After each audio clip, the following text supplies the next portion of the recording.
बोला बोला बोला। हाई दिन रात बस थ्रेसर धरई बा तो कुल काम हो जाई। अरे थ्रेसर ना धरे ट्रैक्टरवा वाला भगा दे तो कहाँ से आई। और देखा पर कसवा भी लाइन लगैले है। रात भर सैया हमार बढ़े टेम्परेचर। अरे गर्मी होई।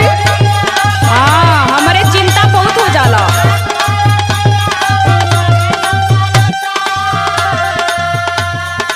कूलर में रहा, कूलर में। रात भर